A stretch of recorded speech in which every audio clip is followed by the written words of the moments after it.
যেমন তার চেয়ে অধিক সুন্দর দেখার মতো, দেখে মন প্রাণ উজাড় করে বাসা হারাই সারছি। এসেছি আপু আম্মুর সাথে, খুব ভালো লাগছে। দেখছি চা পাতা গাছ আর অনেক কিছু।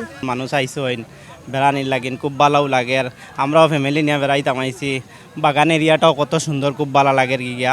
অনেক মানুষ অনেক দর্শক আইসেন বেড়ানির লাগিন। আসলেও আমরা দেখছিলাম না, এখন খান্দার থেকে ইয়া দেখি আর জানে অতিরিক্ত মানুষ বেড়ানির লাগিন আইসেন। আমি সিলেটেরই, এখানকার সিলেটের এই জায়গাটা খুবই সুন্দর। এই প্লেসটা যে সবুজ চা বাগান বা এয়ারপোর্টের পার্শ্ববর্তী, মানে শহরে যারা থাকে আর কি, শহরের বাইরে থেকে একটু দূরে চলে আসলে একদম খুব সুন্দর একটা আমেজ বাচ্চাদের নিয়ে ঘোরাফেরা করার জন্য জায়গাটা খুবই ভালো। খুব ভবিষ্যতে আমরা আসছি, কোনো অসুবিধা কিছুই দেখতে পাচ্ছি না, খুবই ভালো লাগতেছে, বাচ্চাদের নিয়ে ঘুরতেছি।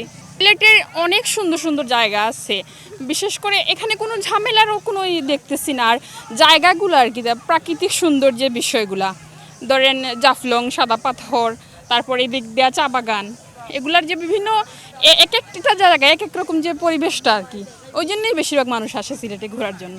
যেটা হওয়ার কথা হইলো শাহজালাল শাহপুরান 360 উলিয়া স্মৃতি বিজড়িত বাংলাদেশের এই যে আধ্যাত্মিক নগরী, এই সুজলা সুফলা, এই সুন্দর যে প্রাকৃতিক গিরা সুন্দর, এই বাংলাদেশের বিভিন্ন জায়গা থেকে এখানে অনেক পর্যটকরা আসতেছে, দেখতে উপভোগ করেন এই সৌন্দর্য।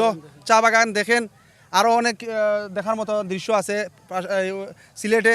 সবাইকে আমরা ধন্যবাদ জানাইলাম, অনেকে আসছেন। আমাদের সিলেট এটা শান্তি নগরী।